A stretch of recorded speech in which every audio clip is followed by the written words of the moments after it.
अस्सलाम वालेकुम, मेरा नाम डॉक्टर मोहसिन है। मैं एक मेडिकल स्पेशलिस्ट और एक सर्टिफाइड एंड्रोलॉजिस्ट हूँ।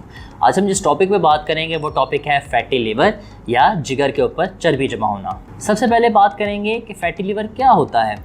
फैटी लिवर सिर्फ ये है कि आपके जो जिगर है उसके ऊपर चर्बी या फैट जमा होने लग जाता है। जैसे आपकी जिस्म के बाकी हिस्सों के अंदर चर्बी जमा होती है, उसी तरह जिगर के ऊपर भी चर्बी आ सकती है।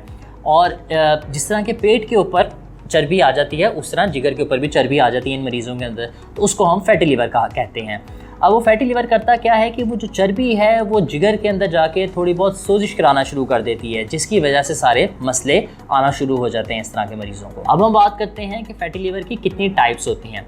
फैटी लिवर को ब्रॉडली दो इकसाम में डिवाइड किया जाता है, जिसमें एक है अल्कोहलिक, जो अल्कोहल पीने की वजह से, शराब पीने की वजह से हो जाती है, और एक होती है नॉन अल्कोहलिक। जो non alcoholic fatty liver disease है वो हमारे साउथ ईस्ट एशियन कंट्रीज़ जैसे इंडिया, पाकिस्तान, बांग्लादेश वगैरह में ज़्यादा कॉमन है, और इसकी एग्जैक्ट वजह अभी तक मालूम नहीं हो सकी। लेकिन कहा जाता है कि कुछ एसोसिएशंस हैं, इसकी कुछ बीमारियाँ हैं जिनके अंदर ये बहुत कॉमनली देखा जाता है, जैसे डायबिटीज़, मोटापा, ओबेसिटी और डिसलिपिडीमिया, या जिस्म के अंदर चर्बी का मिकदार ज़्यादा हो जाता है। अब हम बात करते हैं कि जो फैटी लिवर है उसके क्या अलामात या क्या सिम्टम्स होते हैं। देखा जाए तो अक्सर इसका कोई ख़ास सिम्टम नहीं होता, कोई ख़ास अलामत नहीं होती।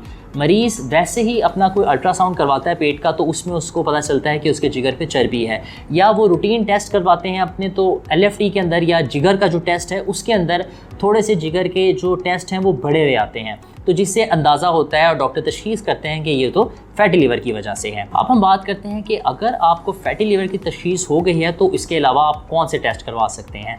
अगर आपको फैटी लिवर की तशख़ीस हो गई है तो उसमें कुछ टेस्ट हैं जो ज़रूरी तौर पे आपने करवाने होते हैं, क्योंकि ये आगे इसकी ट्रीटमेंट में, इसके इलाज में फ़ायदा देते हैं, जिसमें आपने अल्ट्रासाउंड ज़रूर करवा लेना है अपने जिगर का।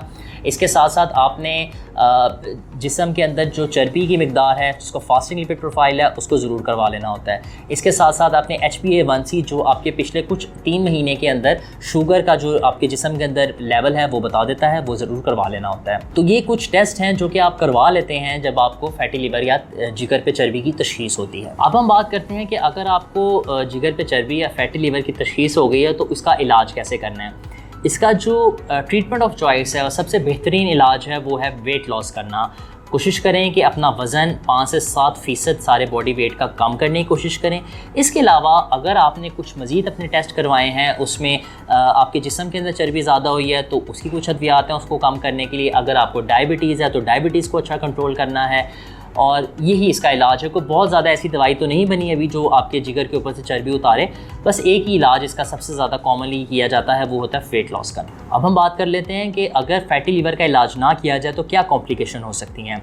देखिए, अगर फैटी लिवर बेसिकली क्या करता है कि आपके जिगर के अंदर सोजिश करना शुरू होता है, तो अगर इसका इलाज ना किया जाए तो ये आहिस्ता आहिस्ता जिगर के अंदर इतनी सोजिश कर देता है कि जिगर सिकुड़ना शुरू हो जाता है, जिसको हम सिरोसिस कहते हैं। और देखा गया है कि इसका सिरोसिस उसी तरह का सिरोसिस होता है जैसे हेपेटाइटिस B और C के अंदर सिरोसिस हो रहा होता है, काले यरकान के अंदर सिरोसिस हो रहा होता है। तो इसलिए फैटी लिवर का इलाज बर वक्त तशख़ीस और इसका इलाज बहुत ज़रूरी है, ताकि इंसान के अंदर, मरीज़ के अंदर जो सिरोसिस डेवलप होना है उसको टाइमली पकड़ा जा सके और टाइमली ट्रीट किया जा सके। आज की वीडियो में बस इतना ही। उम्मीद है हमारी इस वीडियो से आपको कुछ फ़ायदा हुआ होगा। अगर इस टॉपिक से मुतालिक आपके कोई सवालात हैं तो आप हमें ईमेल कर सकते हैं या हमारे WhatsApp नंबर पे हमसे रब्ता कर सकते हैं। अपना ख्याल रखिएगा। अल्लाह हाफ़िज़। शुक्रिया।